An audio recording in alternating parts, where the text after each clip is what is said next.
Vous écoutez Edwige sur Radio Pézalène et c'est comme ça tous les mardis de 14h à 16h pour l'émission spéciale jardinage à consommer sans modération, une avalanche de musique des années 60, 70, 80. Alors soyez au rendez-vous, c'est tous les mardis de 14h à 16h.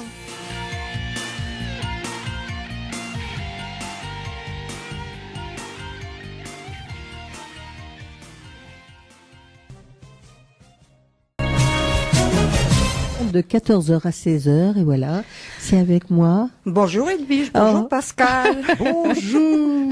Bonjour Laure, ça va? Ça va, un peu fatiguée mais ça va. Oh mais qu'est-ce que t'as fait cette nuit? Rien du tout. Ouais, c'est ce qu'on dit hein. Bon, alors, non, c'est le temps. Faut retrouver la pêche. Bah oui, mais il va falloir quand Une même. petite tisane de thym, un bon miel. Et voilà, et c'est reparti, c'est vrai? Un peu de gingembre. Oui. Ben oui. Alors, bonjour Pascal. Bonjour Edwige. Ça va? Ça va. Et Laure nous a révélé une chose, son troisième prénom. Ah, c'est Eugénie. Eugénie. Et aujourd'hui, c'est la Sainte Eugénie. Bonne fête, hein? Tu m'as pas loupé, hein? Ah, maintenant, on va l'appeler Eugénie. Ah non, surtout à tous les auditeurs qui appellent pendant l'émission, vous demandez Eugénie au téléphone. Alors, émission de jardinage, 14h, 16h, et non, il y a encore plein de choses à faire dans le jardin, même si ça brouillasse, il pleut, il fait froid, il fait chaud. Pascal, qu'est-ce que tu vas nous conseiller justement tout au long de ce mois de février? Alors de l'eau, on en avait toujours un petit peu besoin, donc c'est pas négatif. Bientôt, le 14 février, la Saint-Valentin, qui est justement le symbole du renouveau de la nature, du début de réveil. Donc c'est vrai que ce mois de février, on va pouvoir commencer à refaire quelques travaux au jardin. Travaux que l'on ne fera bien sûr qu'en période de hors-gel. Oui. Alors notamment, on va pouvoir commencer à s'intéresser aux rosiers, la taille des rosiers qu'il faut faire en février-mars, pas plus tard, hein, parce qu'il faut vraiment le faire tant que ces petits rosiers sont en train de dormir un peu, sont encore un peu en repos végétatif. Donc on a pu faire une taille très légère avant l'hiver, mais la taille la plus importante, c'est maintenant qu'on va la faire. Alors, c'est maintenant, tout de suite, voilà, il faut pas attendre ou non, c'est ce que je disais, février-mars. Hein. Faut pas non, donc faut déjà être sûr qu'il ne gèle plus.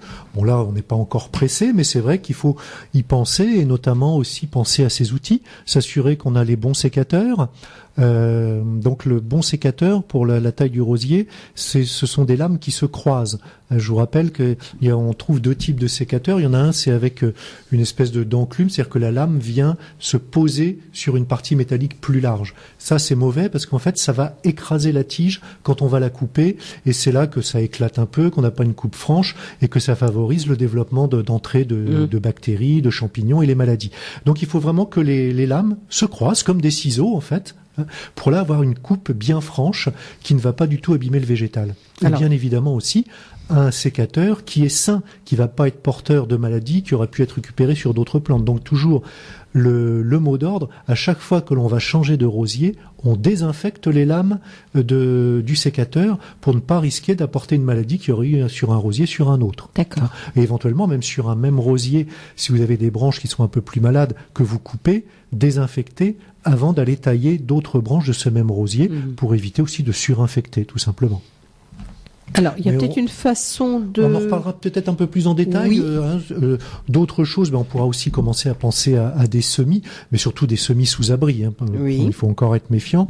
Je vous rappelle aussi, si vous consultez des calendriers de jardinage, bien souvent, ces calendriers sont faits soit pour le sud de la France, soit pour le centre, l'Orléanais par exemple. Donc nous, on peut bien décaler de 10-15 jours les travaux qui sont indiqués dans ces calendriers, puisqu'effectivement, on a un petit peu plus de temps pour que notre climat se réchauffe. Et puis, j'aimerais bien qu'on reparle aussi aujourd'hui de l'accueil des auxiliaires, des petits abris que l'on veut faire, parce qu'il n'est pas nécessaire de fabriquer un hôtel à insectes ou d'aller acheter un hôtel à insectes à 200 €, voire plus, pour accueillir les insectes, d'autant plus que ces hôtels à insectes sont, d'un point de vue esthétique, sympathiques, et ça peut faire du mobilier dans le jardin, mais sont généralement très peu colonisés. Et puis, des petites généralités pour commencer, peut-être. Déjà, je rappelle, on est le 37e jour de l'année, et à la Sainte Eugénie, Il y a, alors c'est vrai que des phrases, des dictons, on en trouve à l'appel, mais j'en ai une qui correspond un peu à aujourd'hui parce que on nous dit que la pluie de Sainte-Eugénie met le travailleur à la gêne. C'est vrai que c'est jamais bien agréable, mais si le soleil pompe l'eau, c'est signe de 8 jours chauds. Alors, espérons que demain, on va avoir l'eau bien pompée qui va nous indiquer qu'on va avoir 8 jours très agréables, mais apparemment à la météo, on nous indique au contraire un refroidissement. Oui, c'est vrai. Mais bon, maintenant, ce qu'ils disent, il faut en prendre et en laisser, c'est toujours pareil. Oui. Alors, j'ai relevé aussi une petite chose amusante. C'est une des premières crises financières qui ont existé j'allais dire à notre époque, non pas du tout à notre époque, justement c'était au XVIIe siècle, en 1637, mais donc sur notre continent, c'était au niveau de l'actuel Pays-Bas, et ça a été dû à la tulipe. S'imaginer qu'une fleur a été à l'origine d'une crise financière, c'est assez étonnant. Mais c'est vrai qu'on se rappelle qu'il y avait vraiment un engouement extraordinaire pour la tulipe, qui apparemment avait été ramené de Constantinople, des jardins de Soliman le Magnifique, et notamment donc les Pays-Bas, qui ont toujours gardé d'ailleurs cette culture de la tulipe. Oui. On était très fans. Et il faut savoir que certains bulbes, simplement un seul bulbe de tulipe, pouvait valoir le prix d'une maison. Et que des personnes s'endettaient pour acheter des tulipes. C'est dingue quand on y pense aujourd'hui, quoi. Quand on peut se plaindre des fois que les fleurs coûtent cher, heureusement, on n'a pas 150 000 euros à mettre pour acheter une fleur. Mais imaginez ce que ça pouvait représenter. Oui, c'est vrai. Par exemple, on dit qu'à cette époque, donc fin 17e, un ouvrier spécialisé florentin gagnait à peu près 150 florins, pas florentins des Pays-Bas, pardon, gagnait à peu près 150 florins à l'année. C'est pas beaucoup. Alors qu'un bulbe de tulipe pouvait atteindre plusieurs milliers de florins. Quand on dit effectivement le prix d'une maison. Et donc il y avait des spéculations sur ces bulbes, et on spéculait avant de pouvoir les avoir, bien évidemment. D'abord il fallait être sûr de la culture et qu'il y allait avoir un rendement dans cette culture, mais néanmoins on spéculait pendant l'hiver, même encore à cette période, avant l'été où on allait récolter les bulbes ensuite. Donc les prix montaient, des personnes même pouvaient s'endetter. C'était tellement cher que des personnes simplement achetaient des parts sur un bulbe. N'achetaient même pas un bulbe en entier. C'est quand même assez extraordinaire. Et en 1637, ce 6 février, tout d'un coup, les cours des bulbes se sont effondrés dans les estaminets, dans les cafés où on parlementait là-dessus. Il n'y avait pas la bourse du bulbe, c'était plutôt dans les cafés que ça se passait. Et bien tout d'un coup, il y a eu un désengouement. Et là, cette petite bulle financière autour du bulbe, une bulle autour du bulbe, s'est complètement effondrée. Bon, ça n'a pas eu non plus quand même l'impact que nous on a pu connaître avec la bulle financière autour de l'immobilier, mais je trouvais que c'était une anecdote assez amusante à rappeler, cette folie autour des fleurs qu'il a pu exister. Surtout qu'en 1636, tu dis 37, oui. Enfin, voilà. Non, c'est vrai que... Voilà, c'était une fleur qu'on connaissait depuis peu finalement chez nous, puisque je rappelle, elle avait été ramenée de Constantinople.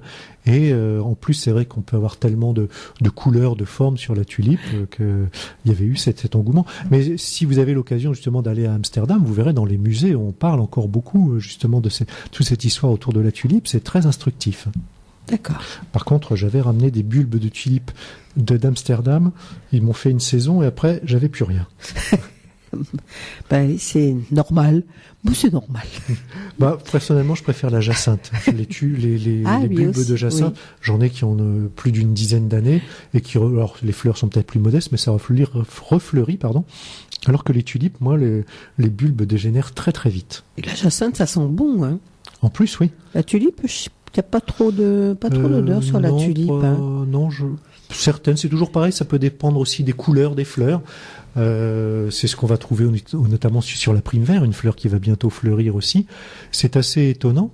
Suivant la couleur de la fleur, vous avez aussi un parfum complètement différent et un goût différent, puisque la prime vert, on peut la manger, comme beaucoup de fleurs, oui. La mettre dans la salade pour égayer. Et c'est très étonnant de voir le goût qui diffère vraiment suivant la couleur de la fleur. Je vous rappelle, bien sûr, si vous avez envie de manger des fleurs, vous ne mangez que des fleurs issues d'un jardin non traité.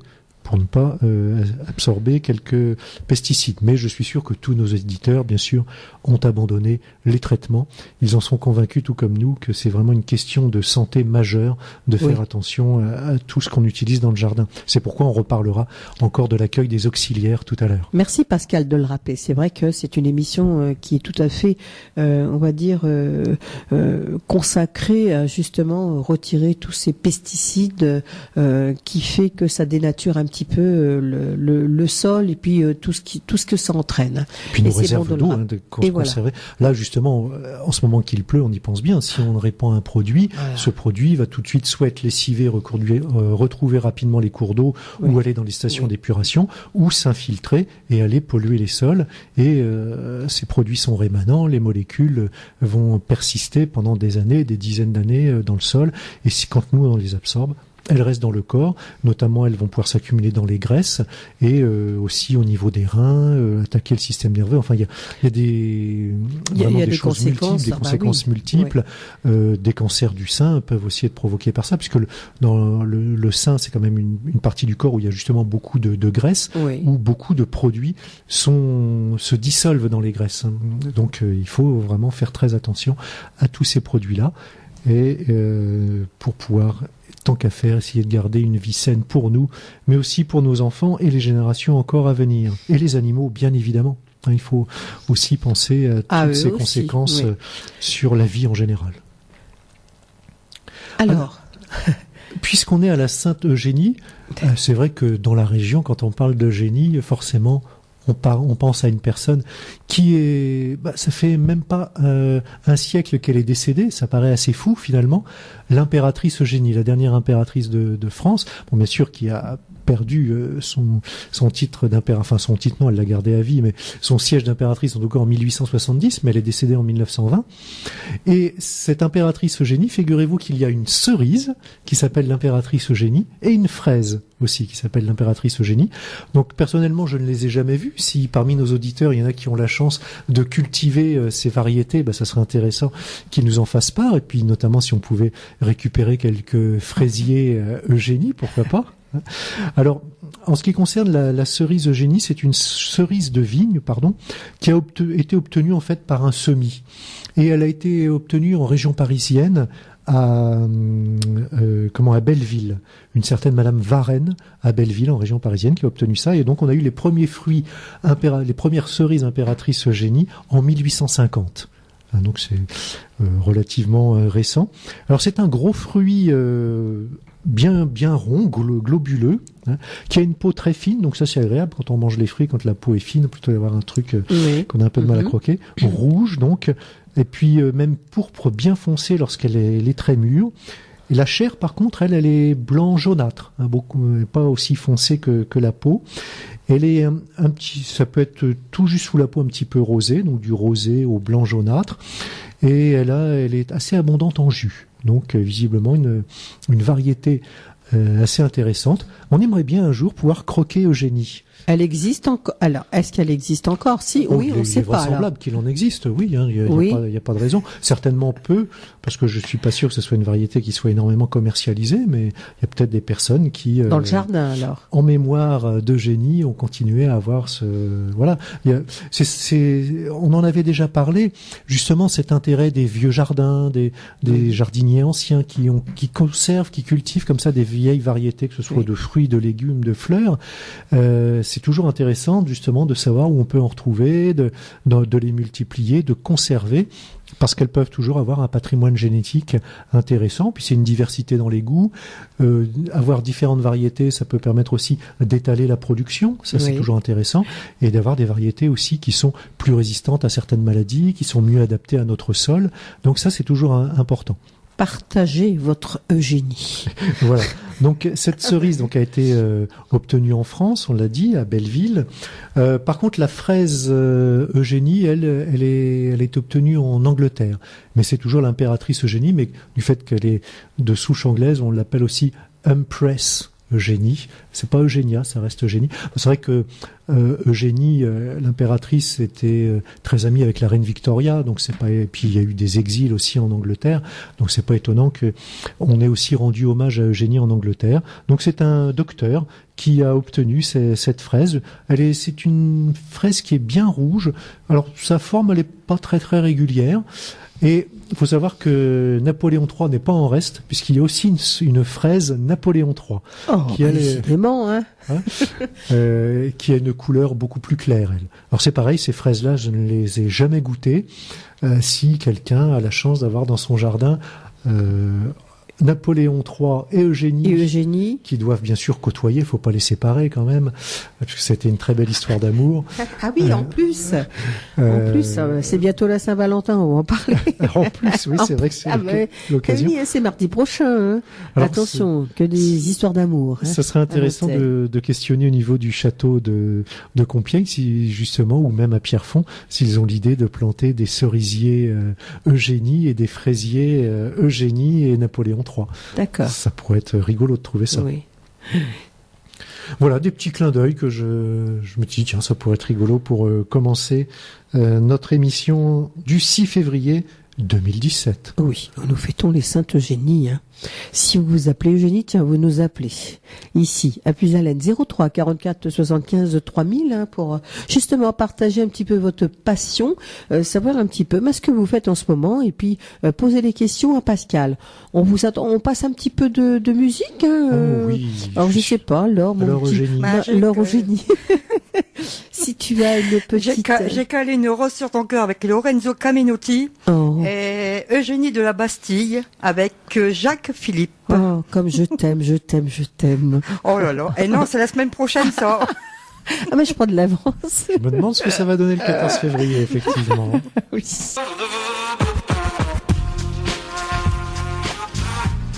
Faites le plein de musique avec Radio Puisalène. Saint-Valentin, hein, c'est le 18, bien sûr, pour officiellement c'est la semaine prochaine, hein, le 12 février, mais nous, ici à Radio Puisalène, le 14, pardon, le 14 février, et le 18 février, bien sûr, nous, ici à Puisalène, on organise un repas, spectacle, donc ici dans la grande salle Jacques Hidenin. Dépêchez-vous, il reste encore de la place, hein. Le prix c'est 33 €, l'entrée, le spectacle et le repas. Donc il y a encore de la place, dépêchez-vous, le 03 44 75 10 97. Hein. Vous appelez Nicolas, je veux venir et réserver pour la Saint-Valentin, sans aucun doute. Pascal, il me regarde, ben oui, hein, c'est vrai que la Saint-Valentin, ça se fête quand même. Hein. Et à la Saint-Valentin, on offre des roses. Ah, voilà. Combien ? Une rose, 2 roses. Ah, c'est par deux, hein, je crois. Non, souvent c'est même plutôt impair, mais déjà une rose, c'est bien. Une rose, oui. Et ça veut dire beaucoup de choses, hein, quand même. Hein. Ah, surtout si c'est une rose rouge. Oui. Là, le rouge, là, c'est carrément l'amour ardent. As-tu la signification justement de cette nom ? C'est voilà, ça a toujours été comme ça. Hein. C'est l'amour. Je t'aime. Rouge, voilà. Et donc, puisqu'il sera question de roses pour la Saint-Valentin, si on parlait justement de nos petits rosiers au jardin, qui sont encore en sommeil, mais petit à petit vont se réveiller. Et si on veut qu'ils fleurissent bien, qu'ils nous apportent de belles roses en mois de juin, pendant l'été, et qu'on puisse refaire quelques petits bouquets et aller offrir des roses à sa belle, eh bien, ne faut pas hésiter à tailler. Oui. Parce que souvent on hésite justement, on dit oh non, il va plus rien rester. Mais je sais pas si vous avez déjà remarqué la vigueur des rosiers. Et justement, lorsqu'ils sont bien taillés, alors attention, on va voir quand même qu'il y a différentes sortes de rosiers et il faut quand même un petit peu adapter sa taille. Oui. Mais notamment les rosiers à grosses fleurs qui ne sont pas grimpants, qui ne montent pas très haut, il faut surtout pas hésiter à les rabattre, justement pour qu'ils donnent du nouveau bois qui va porter ces magnifiques fleurs. Alors la question, si j'ai pas taillé par exemple avant l'hiver, qu'est-ce qui se passe là ? J'ai pas taillé, donc c'est pas grave en fait, puisque l'essentiel de la taille doit se faire justement là maintenant, février-mars ou tout début printemps, mais il faudra pas trop attendre. D'accord. Mais là, bon, c'est pas urgentissime là, mais comme je le disais tout à l'heure, pensez aussi à vérifier que vous avez les bons outils. Donc, si vous n'avez plus un bon sécateur, en retrouvez un, voire affûter les lames aussi pour que toujours cette taille ne soit pas blessante et éviter qu'en taillant, au contraire, on affaiblisse le rosier. Mais c'est pour ça aussi qu'il faut le faire en période de repos, parce que si vous le faites quand la sève recircule, l'arbre en fait va pleurer. Tous les endroits où vous allez tailler, ça va beaucoup pleurer, ça va affaiblir énormément l'arbre. Et puis cette sève, pouvant être riche en minéraux, en sucre, va être favorable aussi au développement justement des champignons, ou va attirer des insectes. Donc c'est là que vous allez avoir des proliférations de maladies. Donc c'est vraiment en tout début de printemps, maintenant et en tout début de printemps, qu'il va falloir le faire. Je vous avais dit d'ailleurs, je sais plus, il y a peut-être 2-3 mois, que on pouvait buter les rosiers buissons pour éviter justement quand il y a des fortes gelées, que les petits bourgeons ne gèlent. Donc effectivement, la taille la plus importante, ça va être maintenant, c'est pas en hiver. Moi, je préfère même des fois laisser les rosiers presque tels quels pendant tout l'hiver, nous disant que si jamais il y a des très fortes gelées, il me reste quand même plus de bourgeons sur tout le rosier et j'ai plus de chances d'en retrouver. Il est bien par contre quand même pour l'hiver d'enlever tout ce qui va être fleurs fanées et fruits qui pourraient commencer à se former, parce que les fruits demandent aussi de l'énergie à la plante. Oui. Mm-hmm. Alors je vais être contradictoire, parce qu'en même temps, les fruits peuvent aussi servir d'alimentation pour des oiseaux ou d'autres animaux. Donc on peut en laisser quelques-uns. Mais dès qu'on voit qu'ils pourrissent et qu'il y a des moisissures qui s'installent dessus, là il faut les éliminer pour éviter. D'accord. Et toujours, même si on fait une taille légère avant l'hiver, toujours notre objectif, ça va être d'éclaircir, de permettre l'aération, la ventilation, pour éviter que l'humidité stagne, que les champignons se développent. Je fais un bon nettoyage, j'enlève tout le bois mort, je taille un 2, 3 yeux, 4 yeux, 10 yeux. Alors cette taille-là au niveau des yeux, c'est maintenant oui qu'on va la faire. Je dirais avant l'hiver, c'est tout ce qui pourrait pourrir et tout ce qui est bois mort, effectivement. Et là maintenant, par exemple les rosiers qu'on appelle les rostés, les roses à grosses fleurs, c'est presque au niveau du sol, quoi. Alors vous faites attention bien sûr de laisser quand même au moins un bourgeon, et puis surtout ne jamais tailler en dessous de la greffe. Enfin ça on la voit, la greffe, ça fait quand même un gros nœud. Oui. Mais vous laissez de 2-3 yeux, c'est largement suffisant. D'accord. Donc qu'est-ce qu'on a comme type de rosier? Vous avez Je taille aussi les grimpants. Alors oui, on y viendra, les grimpants, d'accord. Mais il faut le faire aussi, mais on va voir justement comment s'y prendre. Les rosiers tiges buissonnants arbustifs, donc ceux qu'on va laisser monter à 1 mètre, 1 mètre 50, quoi. Donc c'est pas la peine de les laisser monter plus. C'est pas forcément nécessaire, eux, de les rabattre tous les ans, ceux-là. D'accord. Du moment qu'ils sont à 1m50 à peu près, c'est pas la peine faut pas justement les descendre trop. Tout à l'heure quand je disais presque au ras du sol, c'est vraiment ce qu'on appelle la rostée, les rosiers à grosses roses. Donc celui-là, on le laisse à 1m50. S'il a pas trop poussé dans l'année, s'il est pas trop haut, on n'est pas encore obligé de le faire. L'important, c'est de sélectionner les branches les plus vigoureuses. Tout simplement pour favoriser la croissance de jeunes bois sur ces branches vigoureuses. Donc toujours la règle, c'est on va aérer un peu, et puis éventuellement ça peut aussi, si on veut donner un peu une forme à notre rosier, suivant l'endroit où il est, ou si on a différents rosiers les uns à côté des autres, on peut avoir envie justement parce qu'un endroit il gêne un petit peu, tailler plus d'un côté. Enfin ça bien sûr, après on est libre dans la forme qu'on va donner, mais donc ces rosiers tiges à 1 mètre, 1m50, eux, on rabat pas trop, et surtout, ce qui est important, c'est sélectionner, regarder quelles sont les branches les plus vigoureuses, celles qui vont nous donner un beau bois qui ensuite sera très florifère. Et puis, on a aussi les rosiers anglais. Eux, c'est pratiquement comme les rosiers buissons dont on vient de parler. C'est donc taille pas trop basse, pas forcément tous les ans, en fonction de ce qui a poussé dans l'année. Ces rosiers anglais, la taille peut être un petit peu plus sévère que le buisson, mais ça reste quand même du même genre. Le rosier anglais, c'est quoi? C'est une race ou c'est Oui, et puis c'est tout ce qu'on va trouver aussi dans les rosiers un peu de fleurs anciennes, notamment. Souvent, on a soit on peut avoir des fleurs qui sont proches de l'églantier, donc des fleurs avec très peu de pétales, ou alors au contraire, on a des fleurs avec des foisons de pétales. Donc ceux-là, c'est vrai qu'on a pas forcément besoin de les tailler énormément. Ça me fait penser aussi, vous avez d'autres petits rosiers qui sont pratiquement rampants et qui sont très très florifères. Là c'est pareil, vous n'avez pas forcément besoin de tailler énormément, c'est toujours pareil, enlever là dès que vous voyez qu'il y a des choses qui sont un peu trop serrées, un peu trop tassées, qui pourraient favoriser les pourritures. Mais l'intérêt de ces petits rosiers rampants, par exemple, quand vous avez un talus qui est pas très accessible, n'hésitez pas à mettre ces rosiers sur ces talus-là. Et c'est vrai qu'après, vous n'allez pas aller régulièrement les tailler. Vous pourrez faire une petite intervention de temps en temps, mais en couvre-sol, là, vous avez des petits rosiers qui ont des fleurs qui vont faire peut-être 2-3 cm, pas très grosses, mais qui vont être très florifères, dont certaines ont même des parfums sympathiques. Vous avez différents tons aussi. Vous en avez des orangés qui sont magnifiques, un peu feu sur un talus. Ça peut avoir un très beau rendu. Là, je vous rappelle aussi que l'intérêt d'un couvert végétal sur un talus, c'est d'éviter l'érosion, d'éviter que l'eau n'entraîne justement le sol.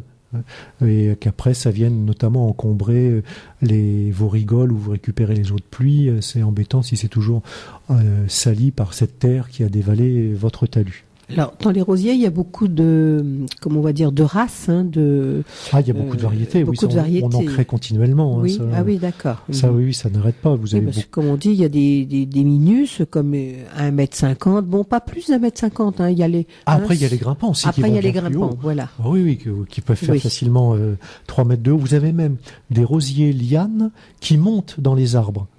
Et là, ça peut faire 5-6 mètres, voire plus. Ça doit être joli, ça. En même temps, ça peut décorer les arbres. Ça vous donne l'impression que votre arbre fleurit, alors que c'est le rosier. Alors, on dit qu'un rosier, il faut quand même que ça soit assez costaud, résistant. Ça a besoin d'une terre assez particulière. Alors, ça n'aime pas trop les terres calcaires.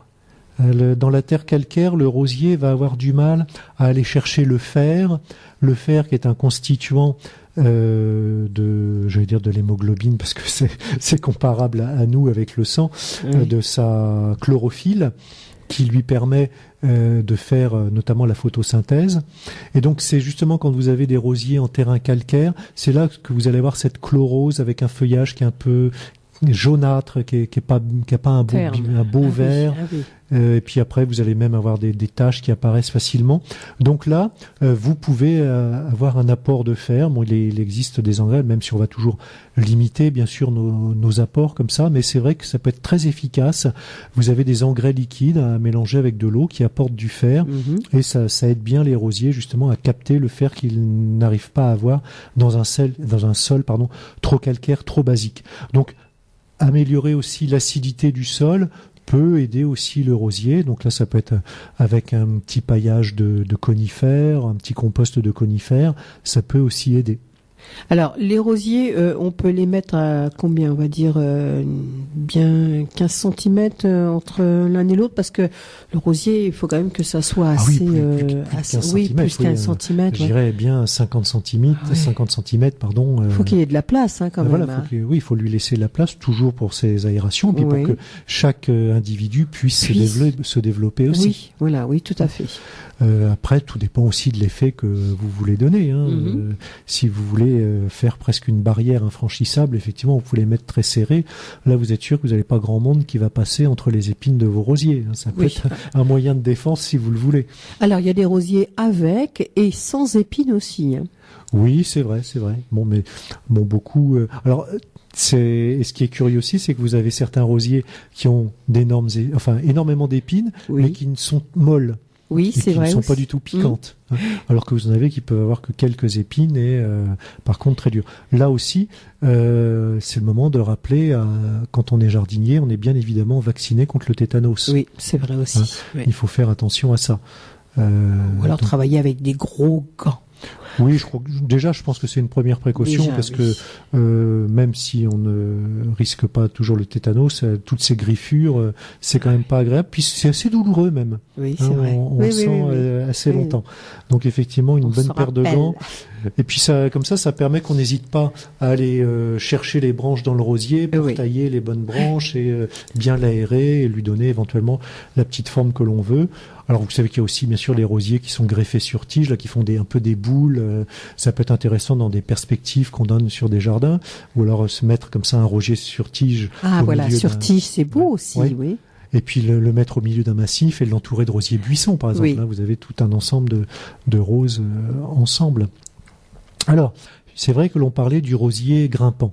Déjà, ce rosier grimpant, si c'est un rosier que vous avez planté depuis peu, vous n'allez pas le tailler les 3 premières années. Laissez-le se développer, prendre racine et puis développer ses tiges. Et vous avez peut-être déjà remarqué que c'est assez fulgurant la rapidité à laquelle les branches peuvent pousser sur ces rosiers grimpants quand ils sont en forme au printemps, bien souvent en quelques semaines, mais ça peut monter de 2 mètres sans aucun souci. Donc 3 ans, lorsqu'ils ont été plantés, 3 ans sans les tailler, ces rosiers grimpants. Et puis après, bien sûr, eux, on va pas s'amuser à les rabattre au niveau du sol, puisque le but, c'est justement qu'ils soient en hauteur. Et dans ces rosiers grimpants, faut distinguer aussi le rosier remontant, c'est-à-dire celui qui va fleurir plusieurs fois dans l'année, et le rosier non remontant.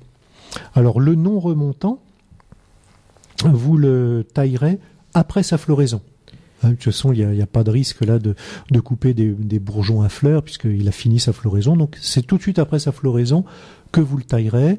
Donc là, c'est toujours le même principe aussi, c'est garder les branches les plus robustes, supprimer du bois mort.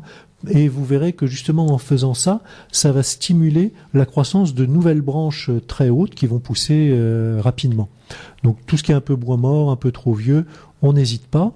Ce rosier grimpant, vous pouvez aussi chercher à lui donner une forme, même à guider ses branches, plutôt qu'il continue à monter continuellement. Vous pouvez très bien, justement, lorsque ces nouvelles tiges sont jeunes, les courber, les fixer pour les amener à l'horizontale, et comme ça vous allez avoir des branches qui vont se développer sur les côtés de cette grande branche principale, et ça va vous faire presque un petit parasol éventuellement pour mieux garnir s'il est sur une tonnelle ou même sur le long d'un mur pour justement que ça s'étoffe et que ça ne fasse pas qu'une tige toute droite un peu tristoune. En la courbant, ça va développer les branches latérales et vous allez avoir une plus grande floraison aussi. Mais c'est vrai que sur une tonnelle, un rosier grimpant, ça peut être intéressant. Ah oui, on fait ce qu'on veut d'un rosier alors. En fait. On peut le guider, bien sûr, oui.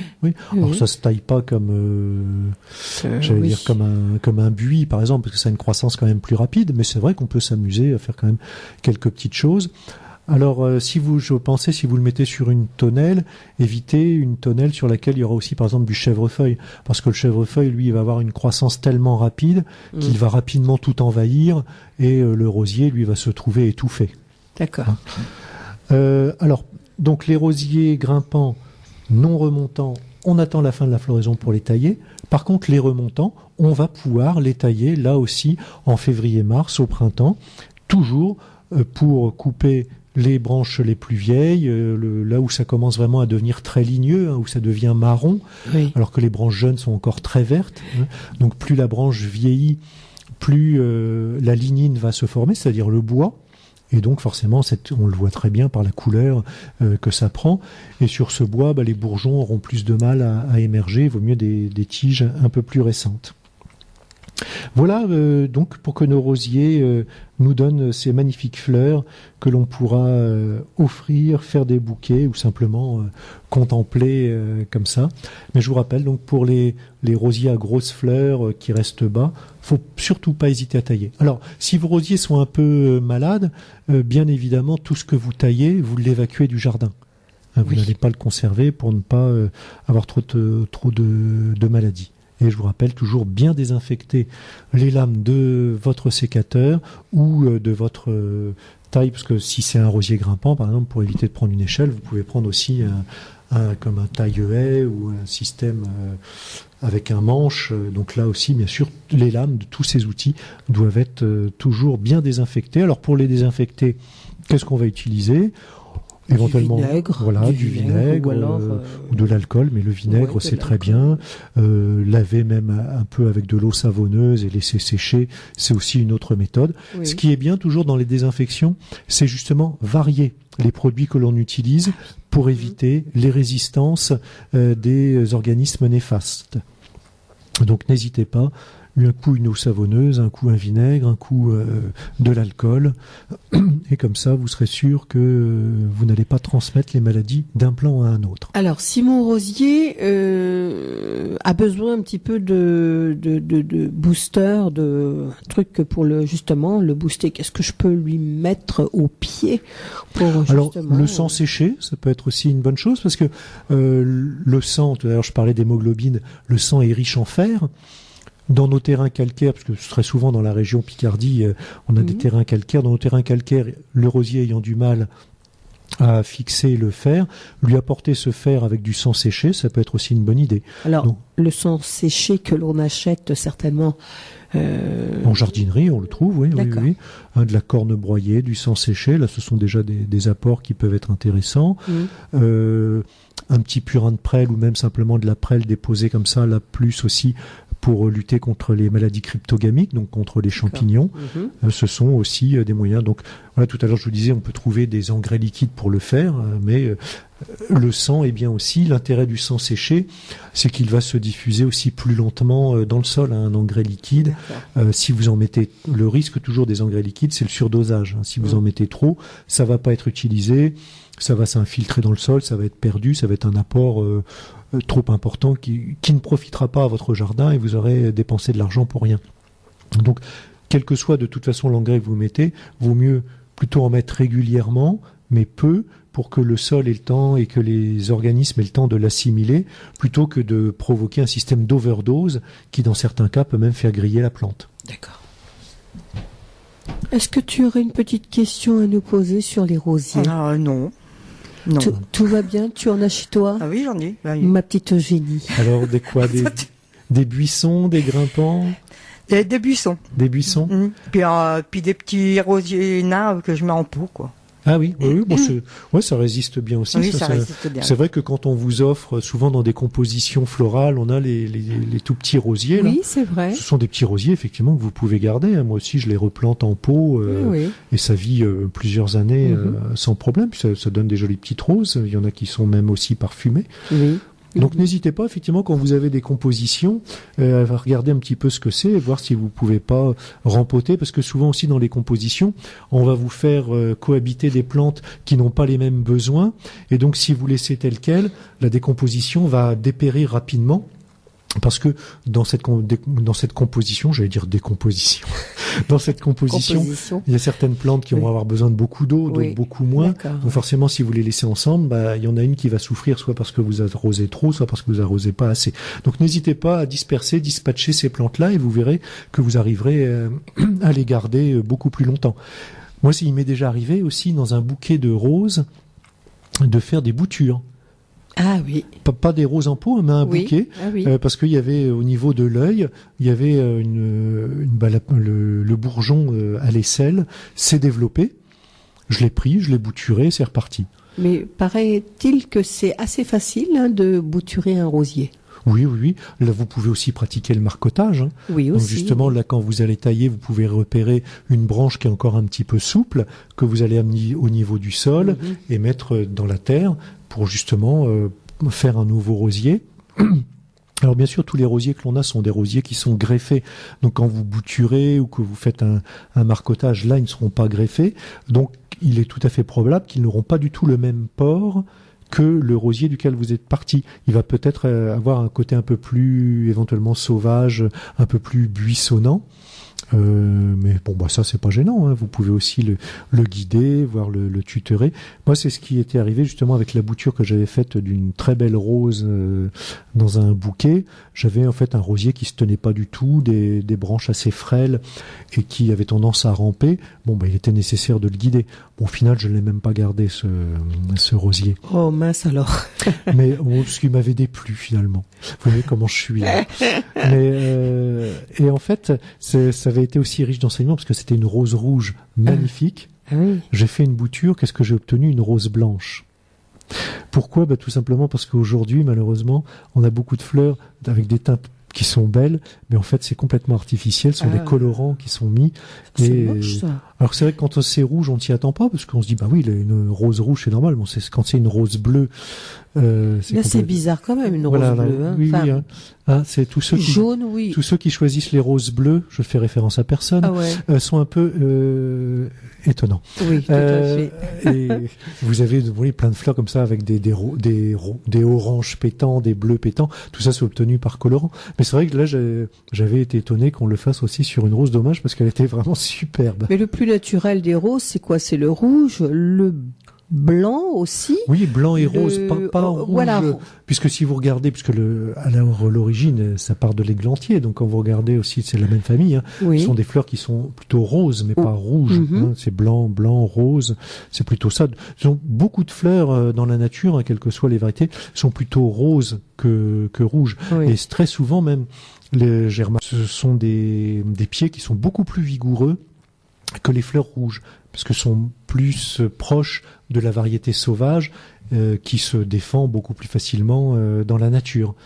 Très souvent, vraiment pas que chez les roses, hein, chez d'autres fleurs, j'ai bien souvent remarqué que les rouges sont des pieds beaucoup moins vigoureux. Mais c'est néanmoins très intéressant. Hein. D'accord. Alors Pascal, ce que je vous propose, c'est de se marquer une petite pause musicale. Nous, on va aller boire un petit café. Hein. On va pas se gêner. Hein. On va demander aux auditeurs s'ils veulent nous appeler au 03 44 75 3000 hein, pour justement des questions. Alors, questions sur les roses, sur le jardin en général. Puis moi, j'aimerais bien qu'on nous appelle pour nous dire « J'ai la fraise impératrice Eugénie et la fraise Napoléon III. Venez chercher quelques pieds. » Ah oui, ça serait bien. Alors, j'ai calé « Quand les roses sont roses » de Adamo et « Toutes les roses se fanent » par Franck Michael. Oh, c'est joli comme tout. À tout de suite.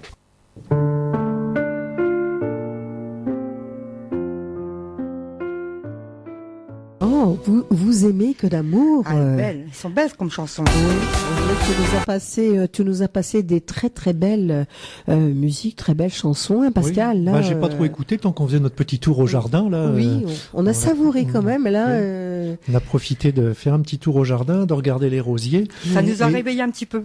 Et de rappeler par rapport aux rosiers grimpants qu'on fait ce qu'on appelle la taille en arête de poisson.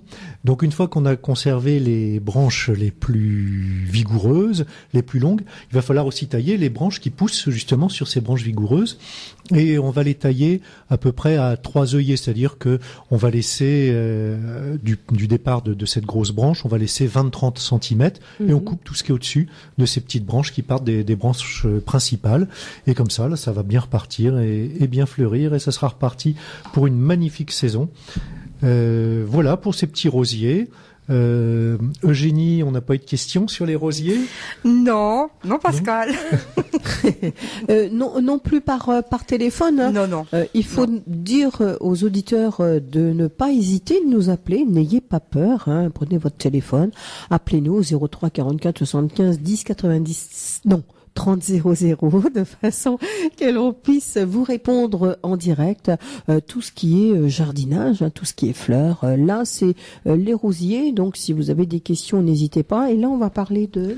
Alors, comme je le disais tout à l'heure, pensez, puisqu'on est toujours dans cette optique de diminuer les traitements, de diminuer le travail, toujours cet accueil des auxiliaires au jardin. Et donc pensez à l'installation de tous ces petits abris qui vont leur donner envie de venir trouver le gîte dans notre jardin. Le couvert, ils vont le trouver naturellement, ça, ils vont pouvoir se nourrir, mais ils ont aussi besoin du gîte. Alors par exemple, pour les mésanges, si vous avez envie d'avoir des mésanges chez vous, vous pouvez bien sûr mettre les nichoirs. Alors vous savez que les nichoirs sont devenus très importants aujourd'hui parce que malheureusement, les oiseaux en général ont de moins en moins d'endroits où pouvoir nicher, parce qu'il y en a qui nichent par exemple dans les vieux arbres, dans les arbres morts, même dans les creux dans les troncs, et ces arbres, lorsqu'ils sont coupés, c'est fini. Les hirondelles, elles qui nichent aux fenêtres ou dans les granges, les bâtiments modernes sont moins adaptés pour pouvoir faire les nids. Donc il faut vraiment penser à proposer le gîte à tous ces animaux, que ce soit des oiseaux bien sûr, mais aussi les insectes. Alors par rapport aux mésanges, c'est le nichoir classique en bois, un peu profond en hauteur, mais ce qu'il faut savoir, c'est qu'il y a différentes espèces de mésanges, notamment la mésange bleue, la mésange charbonnière, et ces mésanges n'ont pas la même taille. La mésange bleue est un petit peu plus petite que la mésange charbonnière.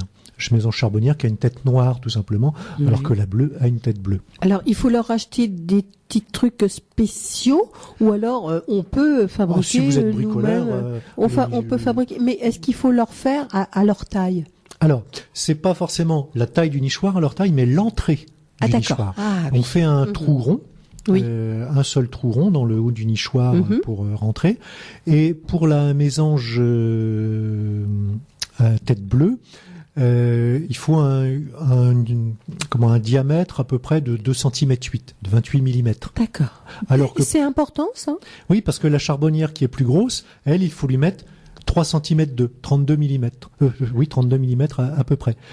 Parce que donc une charbonnière ne rentrera pas dans un nichoir à mésange bleue. Éventuellement, la mésange bleue rentrera dans l'autre. Oui. Mais si vous voulez justement plutôt favoriser la mésange bleue, vous faites une entrée à 28 mm. Alors que pour la noire, la charbonnière, vous faites un petit peu plus gros. Et c'est ce que nous avons ici un petit peu partout, charbonnière, mésange, bleu et charbonnière, on les a, oui, bien sûr. Oui. Donc voilà, une petite astuce comme ça. Alors si vous voulez fabriquer vos nichoirs vous-même, vous trouverez partout des plans pour les faire. Hein. Oui. Bien sûr, vous pouvez en acheter, c'est aussi un marché florissant aujourd'hui, mais quand on voit des fois les fortunes qu'on nous demande pour ces petits trucs, si on est bricoleur, autant le faire. Ça coûte cher, hein, oui, des petits nichoirs, hein, c'est vrai, Laure. Mais oui, c'est. Le petit café t'a fait du bien, toi, je vois. Je te vois, tes petits yeux. Alors vous pouvez ces nichoirs, vous pouvez les laisser en bois brut. Ou les peindre, mais éviter des peintures toxiques. À l'intérieur, c'est pas la peine de le peindre, ce serait juste à l'extérieur, soit parce que vous avez envie d'apporter un peu de couleur dans votre jardin ou pour protéger un petit peu le bois. Mais par contre, ce que vous pouvez faire, c'est sur le toit de ce nichoir, mettre une partie imperméable. Alors pourquoi pas éventuellement un bout de tuile ou des choses goudronnées là qui sont imperméables. Comme ça évitera que l'eau justement ne fasse pourrir le bois. Mais le reste, comme sur les plans de ces nichoirs, le toit dépasse toujours, est plus large que le reste du nichoir. Si ce toit-là est bien protégé de l'eau, le reste du nichoir lui est protégé parce qu'il est bien protégé par le toit, donc il n'y a pas de souci. Mais il leur faut leur petit coin bien à eux quand même. Oui. Alors, ce qu'il faut aussi, c'est se rappeler que les mésanges, comme beaucoup d'animaux d'ailleurs, sont des animaux territoriaux. Pourquoi ? Parce que tout simplement, comme ils ont besoin de nourriture, s'il y a trop d'animaux qui mangent les mêmes choses qu'eux sur le territoire, il n'y a plus assez à manger pour chacun. Donc, la mésange, bien sûr, va protéger son territoire. Donc, si vous mettez les nichoirs trop proches les uns des autres, ça sera pas possible. Il va y avoir bagarre et il y aura au moins un nichoir qui ne sera pas occupé. D'accord. Donc, faut bien laisser un rayon, je dirais au moins 50 mètres entre des nichoirs. Alors, l'idée, ça peut être aussi éventuellement de les orienter que les ouvertures des nichoirs soient orientées différemment. Oui. Comme ça, chacun part dans un rayon d'action différent. Ce qu'il faut savoir aussi, c'est que vous avez certains oiseaux qui vont avoir plusieurs couvées dans l'année et qui vont déménager entre chaque couvée. Tout simplement parce que pour la première couvée où la température sera encore un peu froide, ils vont préférer un endroit bien ensoleillé, bien exposé au sud. Par contre, s'ils refont une couvée en été, là, ils vont chercher un endroit peut-être plus à l'ouest, justement pour que le nid ne s'échauffe pas trop en pleine journée. D'accord. Donc, vous pouvez aussi disposer comme ça des nichoirs sous différentes expositions. Et peut-être que si un nichoir n'est pas occupé en tout début d'année, il le sera un petit peu plus tard, justement parce qu'il aura une exposition plus intéressante. Et c'est quand même très important, ça c'est vrai, hein, justement de surveiller un petit peu ce phénomène d'oiseaux. Oui, puis ce qui est bien, c'est si vous pouvez mettre ces nichoirs quand même à portée de vue depuis une fenêtre ou une baie, et puis comme ça vous ferez des magnifiques observations aux jumelles, avec les allées et venues, notamment lorsque les parents nourrissent les petits, et vous verrez effectivement tout le nettoyage qu'ils font dans le jardin, avec les chenilles qui sont apportées ou autres animaux, autres insectes qui sont apportés. Donc c'est conseillé. Bien sûr, oui. Conseillé justement pour que les oiseaux élisent domicile chez vous, pour aussi favoriser l'observation. Et là encore, avec les enfants, c'est quelque chose d'intéressant. Donc déjà, si vous partez de la construction du nichoir, avec les enfants, c'est apprendre à utiliser aussi un modèle, un plan. Lire un plan, prendre des mesures. Donc là, vous faites des maths, vous faites de la géométrie, vous faites de la lecture avec les enfants sans qu'ils s'en rendent compte et ils en voient l'utilité. Et puis après, vous faites de la biologie, vous faites de l'observation avec eux. pour voir déjà si les nids sont occupés. Et lorsqu'ils sont occupés, après ça peut être aussi avec eux de faire tout un tas de notations. Tiens, le nid il a été occupé à partir de telle date. On s'est rendu compte que les parents couvaient à partir de quelle date, qu'ils se sont mis à nourrir les petits à partir de telle date, les petits sont sortis du nid à partir de telle date. Voilà, ça peut être aussi justement les amener à faire un protocole, à garder des choses en mémoire, observer, écrire. Donc vous voyez qu'avec le jardin, vraiment, on peut faire énormément de choses et beaucoup d'activités avec ses enfants, ses petits-enfants ou les enfants des voisins qui ne voient que par l'ordinateur. Faut pas blâmer les enfants qui ne voient que par l'ordinateur, c'est parce qu'on leur a jamais montré rien d'autre. Mais des enfants, si vous leur montrez des choses passionnantes comme ça, vous inquiétez pas, ils vont tout de suite être adeptes. Nous, nos petits-fils, ils sont toujours dehors, avec nous, dans le jardin. Ah oui. Ah oui, ça c'est vrai. Ils aiment bien jardiner avec nous. C'est ce qu'ils vont apprendre. Oui, bien sûr, tous les enfants, si on leur propose des choses comme ça, captivantes, ils vont s'y intéresser. L'âge de primaire, des 6-8 ans, c'est un âge magnifique, 10 ans même pour travailler tout ça.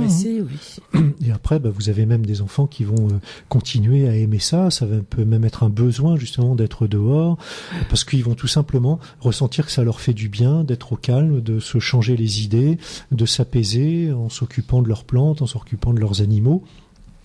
C'est important de leur apporter ça, leur montrer qu'effectivement il n'y a pas que les tablettes, que les jeux sur le portable, l'ordinateur ou les séries ou les anges de la réalité ou que sais-je. Il n'y a pas que les écrans dans la vie. Alors là, Pascal, justement, les enfants vont être en vacances vendredi, il me semble. Pour combien de temps là? Moi, je sais pas, 15 jours. C'est 2 semaines, je crois. 15 jours quand même. On va les avoir pendant 15 jours alors. 15 jours à la maison justement pour aller. Il fait pas trop froid, il fait bon, on peut les sortir dehors, justement pour ce genre de choses. Oui, voilà, qu'ils voient aussi qu'effectivement la nature est en train de se réveiller. Oui. Alors, on a parlé de l'accueil d'oiseaux. Alors, vous savez qu'il existe aussi on peut faire aussi des nichoirs pour les hirondelles. Ça peut être fait notamment en papier recyclé ou en carton. À partir, par exemple, vous pouvez très bien fabriquer ça à partir du carton des boîtes pour les œufs. Vous pouvez aussi trouver des modèles pour faire ça. Même tout bêtement, vous utilisez un bol, vous moulez dedans du carton recyclé pour donner à peu près la forme d'un nid d'hirondelle, et après vous le fixez. Vous pouvez le fixer sur une planche et fixer la planche après à un endroit approprié qui ne va pas vous gêner, parce que c'est vrai que souvent le problème avec les hirondelles, ce sont toutes les déjections lorsqu'elles viennent sur le coin d'une fenêtre ou dans un garage au-dessus de la voiture. Donc mettez à un endroit qui ne va pas vous gêner. Mais il y a toujours une possibilité. Je pensais que mon micro était beaucoup plus loin. Il y a beaucoup de possibilités justement. Nous, ici à Puisalène, on a des hirondelles qui viennent facilement tous les ans. Et c'est vrai, on a un petit peu pris en amont les déjections qu'ils font, et mettre tout simplement une espèce de carton en dessous, et puis voilà, et puis de changer régulièrement. Voilà, on peut mettre un carton, une planche sous le nid, effectivement. Exactement. Et ça va recueillir toutes les déjections. Voilà. Et vous le nettoyez, et comme ça, vous n'avez plus de soucis. Et puis, les hirondelles sont intéressantes aussi pour aller à la chasse aux moustiques, autres insectes, tout comme les chauves-souris aussi. Donc, si vous avez aussi la possibilité de garder un vieux tronc dans votre jardin, c'est aussi favorable à l'accueil des animaux, et notamment justement de chauves-souris qui peuvent venir simplement trouver un petit gîte dans la journée. Alors, c'est pareil, les chauves-souris peuvent être itinérantes et ne pas habiter toujours au même endroit. Et suivant les périodes de la vie, suivant les périodes d'hibernation, de reproduction, peuvent changer d'endroit. Vous avez même certaines espèces où vous allez avoir les colonies uniquement de femelles avec les petits, et les mâles seront ailleurs. Donc elles ont besoin aussi de grands territoires, d'espaces différents.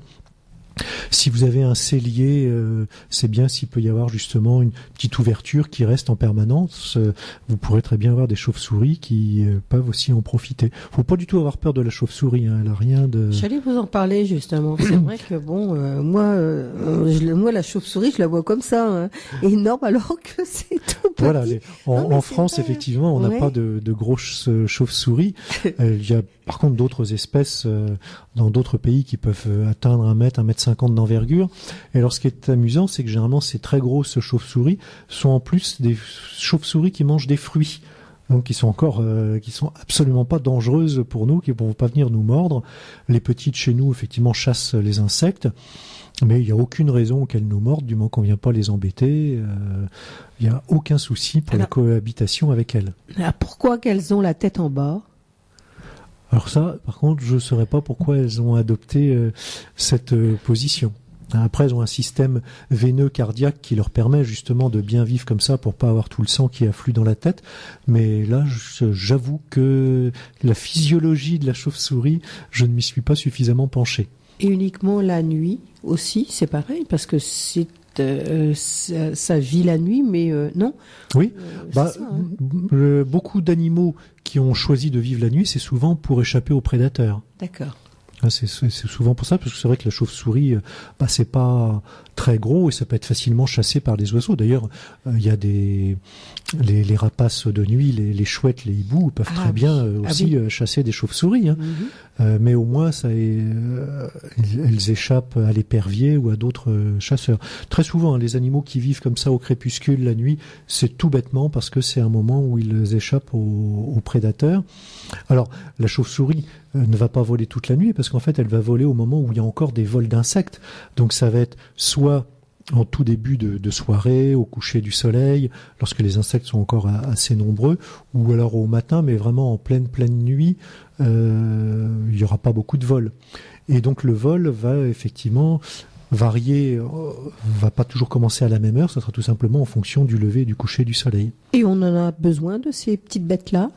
Ben oui, pour réguler les populations d'insectes, bien sûr, c'est très important pour nous. Hein. Tant qu'elles sont là, qu'il n'y a pas de déséquilibre, on s'en rend pas compte. Oui. Et c'est comme pour tout animal, hein, dès que vous avez un déséquilibre dans la chaîne alimentaire, tout de suite, vous avez une autre espèce qui peut se mettre à proliférer et qui peut poser des problèmes. Alors, on pourrait très bien avoir peur de la chauve-souris. Oui, ça va transmettre la rage ou je ne sais quoi. Bon, vraiment, ça me rappelle le sketch de Bigard avec la chauve-souris enragée.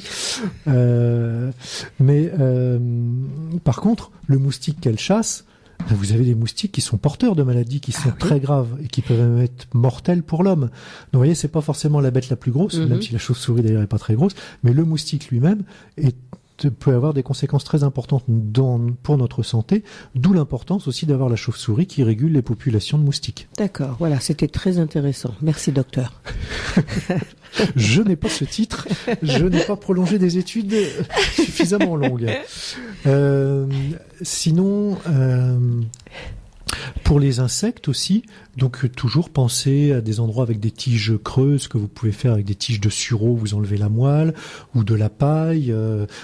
Si jamais vous avez un petit muret dans le jardin, que vous le restaurez, ce muret, laissez des infractuosités, laissez des endroits où notamment des guêpes vont pouvoir venir pondre. Alors, c'est pas là, attention, je suis pas en train de vous dire pour avoir un nid de guêpes et envahi de guêpes. Hein. Là, je parle de guêpes solitaires qui vont pondre un œuf, qui auront une larve à élever simplement.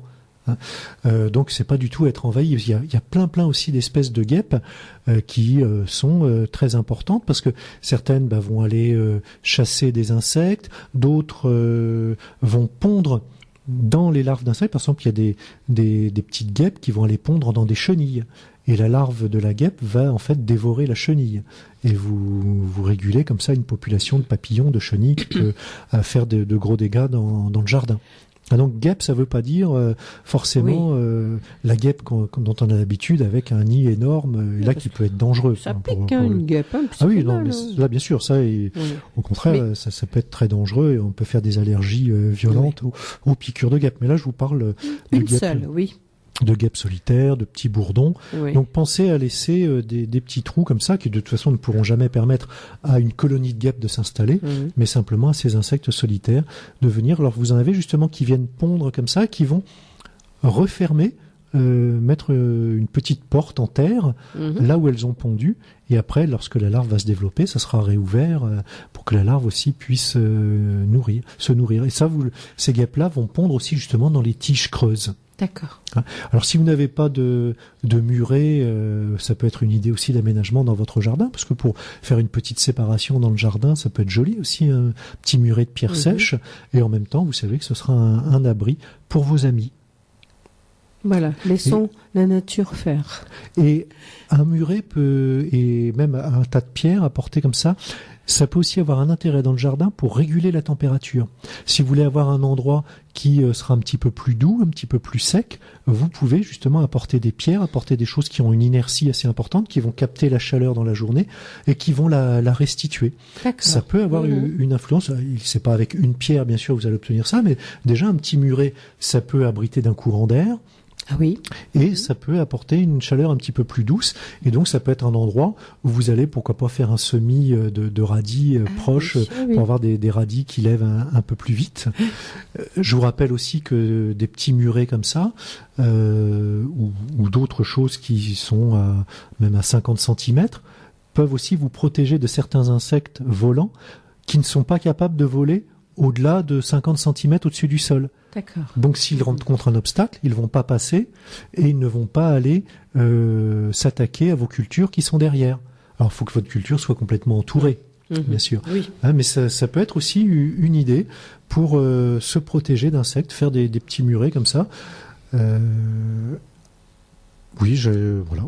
Voilà, une autre idée. Alors, pour les insectes, bien sûr, tout ce qui est bois mort est aussi important. Donc, si vous pouvez laisser un peu de bois mort dans un coin, voilà, c'est aussi très important pour eux.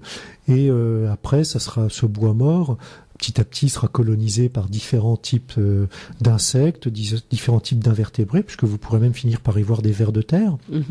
Là encore, en termes d'observation pour les enfants, ça peut être très intéressant de découvrir toute cette faune que l'on ignore, parce qu'on n'a pas l'habitude de l'observer, de voir combien ça peut être foisonnant. Et puis, généralement, les petits, en plus, alors eux, ils n'ont aucune frayeur par rapport à ces petites bêtes-là, ils les voient, ils les attrapent. C'est vrai. Mais alors surtout, si vous faites ça, justement, ne poussez pas des cris effrayés parce que l'enfant va attraper une petite bête, quoi. Ne lui inculquez pas la peur de ces petites bêtes. Oui. Faut les laisser faire, les enfants, ils sont tellement naturels. Voilà, sauf bien sûr si vous voyez qu'il va se mettre à attraper une guêpe, un frelon ou un bourdon qui là pourrait piquer et être dangereux, bien évidemment. Là, il faut intervenir, il faut lui apprendre justement à reconnaître ce qui peut être dangereux, ce qui ne l'est pas. D'accord. Alors là, Pascal, qu'est-ce qu'on fait? C'est pareil, un bon nettoyage dans le jardin. On nettoie les feuilles mortes, on ramasse, on les met en tas, on fait un compost. Alors, ce que l'on peut commencer, même là, c'est vrai qu'on nous dit qu'il va y avoir une petite chute de température, mais enfin, je pense pas qu'on aura quand même. Enfin, on ne sait jamais. Même encore au mois de mars, il peut geler, mais éventuellement, si vous avez quelques plantes qui commencent à se réveiller, qui étaient couvertes par des feuilles mortes, effectivement, peut-être dégager un petit peu, ou au moins dans la journée, comme je disais déjà le mois dernier, pour éviter qu'il pleut beaucoup en ce moment, pour éviter justement qu'il y ait trop d'humidité autour, et que les jeunes pousses soient attaquées par des moisissures. Donc, découvrir dans la journée, et étaler un peu les feuilles comme pour qu'elles sèchent un peu si possible en même temps, et puis éventuellement la nuit reprotéger un petit peu, ou même simplement maintenant à cette période, pourquoi pas simplement un carton retourné dessus. Bon, avec la pluie, le carton retourné, il risque d'avoir un peu bobo. C'est vrai qu'il pleut en ce moment, la pluie très très fine, et puis ça pénètre quand même. Ça peut être une caisse en bois aussi, mais voilà, mais pensez effectivement à regarder régulièrement qu'il n'y a pas de moisissures qui vont s'installer. On fait un bon nettoyage aussi là dans le jardin un petit peu, on ramasse un petit peu tout ce qui a été bois mort, tout ça à droite et à gauche. Éventuellement, on rassemble, Et puis regardez, peut-être, il peut déjà y avoir du désherbage à faire. J'ai regardé moi dans mes plates-bandes là, en ce moment, j'ai plein de semis qui commencent. Donc si ce sont des choses dont vous n'avez pas envie, c'est vrai que surtout avec une terre humide en ce moment, ça s'arrache très très facilement, il n'y a aucun souci. Mais regardez, il y a déjà des germinations en ce moment. Donc ça, c'est aussi là le désherbage. De toute façon, c'est un travail presque de tout au long de l'année pratiquement. Faites un tour dans votre jardin, vous allez voir, il y a beaucoup de travail à faire. Alors justement, en parlant désherbage, si vous avez par exemple envie de mettre en culture une nouvelle zone, ça peut être aussi le moment de bâcher pour faire mourir toutes les plantes que vous ne souhaitez pas. Donc soit c'est une bâche noire et du fait qu'il n'y a plus de lumière, bon déjà il y aura plus de photosynthèse, les plantes vont partir. Donc là vous pouvez le laisser même 15 jours, 3 semaines. Et sinon, ça peut être aussi une bâche translucide là, pour faire un peu l'effet cocotte-minute. Alors il faut que votre bâche posée au sol, par exemple, il faut que ce soit quand même assez étanche sur tous les bords. Le but, avec une bâche noire, vous l'avez aussi, c'est qu'il y a la température qui augmente bien et que ça fasse presque un peu une vapeur qui va pas vraiment cuire, parce qu'on va pas non plus avoir des températures énormes. Oui. Mais et le fait aussi que la lumière passe bien, c'est intéressant qu'il y ait aussi les ultraviolets qui viennent, ça permet aussi une désinfection. Dans les deux cas, la bâche noire ou l'autre? Alors la bâche noire, la lumière va pas passer au travers. Par contre, vous aurez peut-être une accumulation de chaleur plus importante. Oui. La bâche translucide, qui vous fait cet effet cocotte-minute, va permettre donc d'éliminer ce qui est en surface. Mais plus vous le laissez longtemps, plus la température aussi va augmenter en profondeur et plus vous pourrez éliminer aussi un peu de graines qu'il y a dessous. Donc c'est peut-être mieux la deuxième. Oui. Alors, Ce que vous pouvez même faire, c'est qu'une fois que vous avez eu comme ça les premières plantes qui sont parties, vous pouvez très bien enlever la bâche, gratter un peu avec un croc pour remonter justement les graines qui sont enfouies, pour les amener à germer. Et donc soit vous remettez la bâche par-dessus, comme ça elles vont à nouveau griller, ou alors vous passerez un coup de désherbeur thermique. Mais là c'est vrai que c'est le moment de commencer à bien préparer ces sols en se souvenant qu'effectivement là on n'a pas de nouvelles graines qui sont arrivées, mais on a les graines de l'année précédente qui sont déjà dans la terre, donc les inciter à germer pour s'en débarrasser, pour avoir un sol propre et pouvoir faire après ses propres semis. D'accord, voilà. Là, ça, ce sont les petits conseils. C'est vrai que des fois, on se demande, c'est des choses à faire. Je vais le faire, moi, parce que j'ai 2-3 petits bouts de terrain qui, justement, ça devrait pas tarder à germiner, là. Et puis, bon, avant qu'il y en ait au moins 1 mètre de ce que je ne veux pas, donc c'est bon de mettre une bâche noire. Oui, voilà, oui, parce que c'est vrai que plus les plantules sont jeunes, plus c'est facile de s'en débarrasser. Oui. Alors, après, lorsque c'est bien enraciné, ça peut être plus dur à arracher. Là, tant que c'est tendre, effectivement, ça va souffrir rapidement. Alors déjà, même, ce que vous pouvez faire, s'il y a déjà justement quelques graines qui ont germé, c'est même avant de mettre la bâche, tout de suite un coup de croc, simplement pour les déraciner. D'accord. Et puis plus la bâche. Ou sinon c'est le désherbeur thermique. Je suis pas trop pour le désherbeur thermique. Je sais pas pourquoi, mais bon. Non, mais bon, c'est bon. Oui, c'est une solution comme une autre, quoi. Après, voilà. Mais c'est vrai que c'est intéressant de le faire maintenant, puisque pour l'instant, nous, il est encore trop tôt justement pour semer directement en pleine terre. Donc, favorisons la germination de tout ce qui est dans la terre pour nettoyer notre sol. Et ça, cette opération de laisser germer, de passer un coup de croc et de relaisser germer, vous pouvez la faire plusieurs fois de suite. Vraiment, je vous dis, pour épuiser le stock de graines, et à chaque fois, en repassant un coup de croc, vous faites remonter justement les graines qui étaient un peu plus en profondeur pour essayer de vous en débarrasser au maximum. D'accord. Et c'est vrai que l'intérêt de la bâche après, c'est que ça va aider justement aussi à avoir une élévation de température plus en profondeur. Mais attention, ça veut dire aussi que vous éliminez la faune du sol, qui elle aussi va souffrir de cette chaleur. Plus vous les laissez longtemps, plus vous risquez presque de stériliser votre sol. Ah oui, donc c'est pas tellement bon non plus. Il faut pas ce qu'il faut, trop longtemps, quoi. Oui. Voilà, 3 semaines, 1 mois grand maximum. 3 semaines, 1 mois, et puis après, oui, maximum, voilà, oui, d'accord. Mais c'est vrai que faut pas hésiter à répéter un peu la tâche là de gratter pour éliminer ce qui vient de germer et de provoquer la germination d'autres plantes. Surtout qu'en plus, suivant le type de graines qui sont dans le sol, vous en avez qui n'ont pas les mêmes conditions de germination. Donc plus la température va augmenter un petit peu, plus vous aurez aussi de graines qui vont se mettre à germer, de graines qui étaient déjà présentes dans le sol. Alors, si on paille, c'est pas bon non plus. Si on met de la paille dessus, non, c'est pas bon non plus.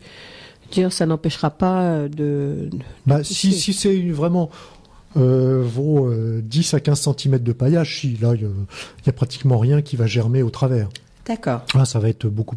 Oui, parce que vous imaginez la petite plantule, pour qu'elle arrive à déjà qu'elle ait la force de pousser la paille, même si ça a quand même de la force, mais qu'elle arrive à faire déjà une tige de 10-15 cm pour arriver à voir la lumière, il y a quand même déjà beaucoup moins de plantes qui vont réussir à faire ça, même s'il y en a qui pourraient y arriver. Par contre, c'est vrai que si vous avez du chardon, là, votre paillage de 10-15 cm, il fera pas grand-chose contre. Là, le chardon, il faut vraiment l'arracher. Bon, vous avez des outils spéciaux d'ailleurs pour aller chercher les racines en profondeur lorsque c'est une racine pivotante, c'est-à-dire une racine principale qui descend verticalement dans le sol.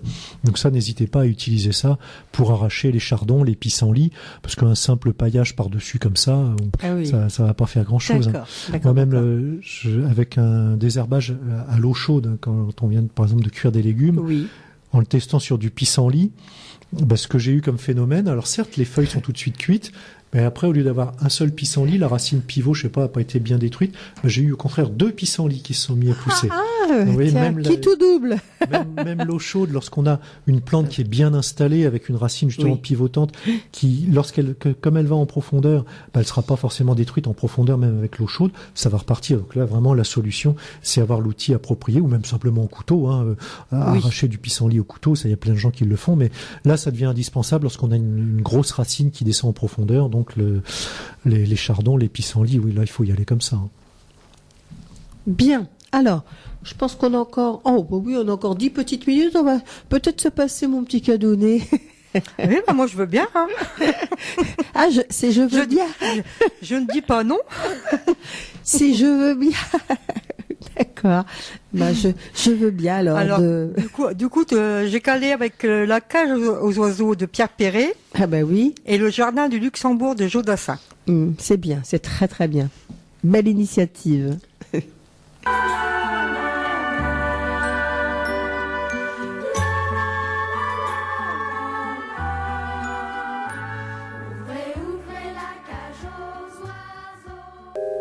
Et il reste encore des places pour la Saint-Valentin. Voilà, dépêchez-vous de téléphoner au 03 44 75 10 97. Pascal, on termine justement. Alors, petit conseil aussi pour si à la fin du mois on a un temps assez doux et que l'on constate sur les arbres fruitiers que la floraison est imminente, un traitement préventif à la bouillie bordelaise peut être le bienvenu pour éviter justement que ces fleurs ne soient attaquées. Donc uniquement si la douceur nous montre que la floraison va apparaître. Sinon on peut attendre, c'est pas la peine non plus de faire un traitement préventif trop longtemps à l'avance qui ne servira à rien et qui va balancer du cuivre dans la nature pour rien. Parce que faut toujours le rappeler, tous les traitements, même lorsqu'ils sont autorisés en culture biologique, c'est quand même un apport d'une matière. Et cet apport de matière aura toujours une conséquence de toute façon. D'accord. Donc, toujours éviter de trop traiter et toujours faire attention de traiter au bon moment parce qu'au moins vous n'allez pas faire quelque chose pour rien et vous n'allez pas dépenser de l'argent pour rien non plus. C'est vrai aussi. Pour vos conifères, si vraiment, alors, les conifères c'est pas quelque chose que l'on taille beaucoup, mais si vraiment vous en avez qui sont devenus envahissants ou si vous avez une haie à rectifier un petit peu, il est encore temps de le faire pendant ce mois de février. Mais c'est vrai que les conifères, en général, on intervient très peu dessus. Pour le potager, il est encore un peu tôt là pour faire les semis, ou à moins que ce soit sous abri ou même en intérieur, pourquoi pas. Donc on peut par exemple quand même penser déjà à quelques laitues, du chou-fleur. Qu'est-ce qu'on pourrait faire encore? Ça c'est les semis, On sème. Des semis, des semis, histoire d'avoir des plants qui vont être bien vigoureux. Après pour remettre en place dans le jardin. On peut tenter aussi le piment, le poivron. Mais effectivement, là, c'est absolument sous abri, voire à l'intérieur, ou si vous avez une serre, une véranda. Là, vous pouvez déjà commencer à préparer ça. Dans la serre, parce que dans la véranda, je sais pas, si, pourquoi pas. Ça dépend de son exposition, la température qu'il y fait. Oui, d'accord. Toujours pareil, qu'il y ait de l'humidité, puisque les graines ont besoin de se réhydrater pour germer, mais contrôler cette humidité pour éviter le développement de champignons. Pourriture, c'est ça, un petit peu. Voilà. Ça, c'était des bons conseils. J'espère.